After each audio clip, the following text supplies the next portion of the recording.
Hello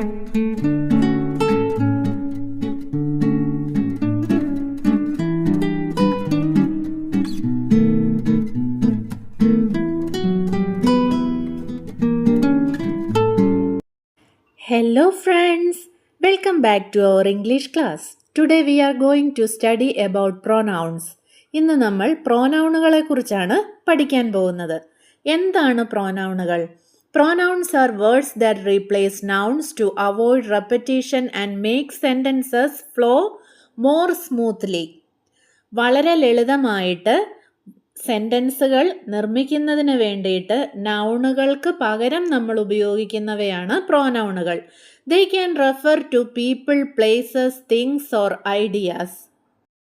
വ്യക്തികളോ സ്ഥലങ്ങളോ വസ്തുക്കളോ ആശയങ്ങളോ എന്തുമാകട്ടെ, ഇവയ്ക്കെല്ലാം പ്രോനൗണുകളുണ്ട്. നൗണുകൾ ഉപയോഗിക്കുന്നത് പോലെ തന്നെ നൗണുകൾക്ക് പകരമായി പ്രോനൗണുകൾ ഇവയ്ക്കെല്ലാം ഉണ്ട്.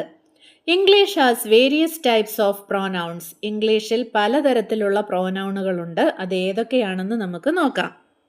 Personal pronoun, possessive pronoun, demonstrative pronoun, interrogative pronoun, relative pronoun, indefinite pronoun, reflexive pronoun and intensive pronouns.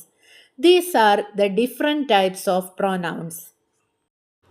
വിവിധ തരത്തിലുള്ള പ്രോനൗണുകളാണ് നമ്മളിപ്പോൾ പറഞ്ഞത്. ഇനി അവ ഓരോന്നും വിശദീകരിച്ച് പഠിക്കാം. Personal pronouns.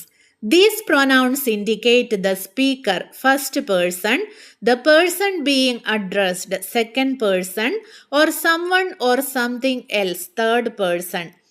പേഴ്സണൽ പ്രോനൗണുകളിൽ ഉൾപ്പെടുന്നതാണ് first person, second person and third person. First പേഴ്സണിനെയാണ് സബ്ജക്റ്റ് പ്രോനൗൺസ് എന്ന് നമ്മൾ വിളിക്കുന്നത്. അതായത് പറയുന്നയാൾ. I, you, he, she, it, we, they ഇവയെല്ലാം സബ്ജക്റ്റ് പ്രോനൗൺസിൽ പെടുന്നതാണ്.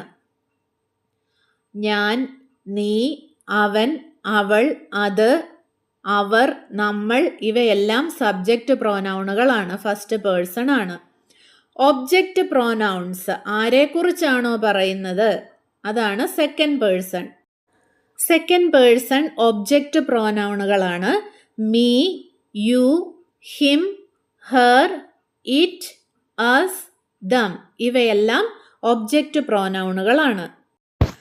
അടുത്തത് possessive pronouns. Mine, yours, his, hers, its, ours, theirs ഇതെല്ലാം പൊസസീവ് പ്രോനൗണുകളിൽ പെടുന്നതാണ്. പൊസസീവ് പ്രോനൗൺസ് എന്നാൽ ഓണർഷിപ്പിനെ കാണിക്കുന്നതാണ്. എൻ്റേത്, നിൻ്റേത്, അവൻ്റേത്, അവളുടേത്, അതിൻ്റെ, അവരുടെ അങ്ങനെ പറയുന്നത് ഓണർഷിപ്പിനെ കാണിക്കുന്നതാണ് പൊസസീവ് പ്രോനൗണുകൾ. Next one, demonstrative pronouns. These pronouns point to specific things or people. Examples include these, that, these, those. പ്രത്യേകം ആളുകളെയോ വസ്തുക്കളെയോ കാണിക്കുന്നതിനാണ് ഡെമോൺസ്ട്രേറ്റീവ് പ്രോനൗണുകൾ ഉപയോഗിക്കുന്നത്. അതിൻ്റെ എക്സാമ്പിൾസ് ആണ് ദീസ്, ദാറ്റ്, ദീസ്, ദോസ് അങ്ങനെയുള്ള വാക്കുകൾ. Interrogative pronouns. These pronouns are used to ask questions. Examples include who, whom, which, what. Questions ചോദിക്കാൻ ഉപയോഗിക്കുന്ന വാക്കുകളാണ് interrogative പ്രോനൗണുകൾ. Examples who, whom, which, what. Next one, relative pronouns. These pronouns introduce relative clauses. Relative pronouns എന്നാൽ ഒരൊറ്റ വാക്യത്തിൽ രണ്ട് വ്യത്യസ്ത വാക്യങ്ങളെ ബന്ധിപ്പിക്കാൻ ഉപയോഗിക്കുന്ന പ്രോനൗണുകളാണ് റിലേറ്റീവ് പ്രോനൗൺസ് എന്ന് പറയുന്നത്. ഇതിൻ്റെ ഉദാഹരണങ്ങളാണ് who, whom, which, that, whoever, whichever, whomever എന്നിവ. Indefinite pronouns.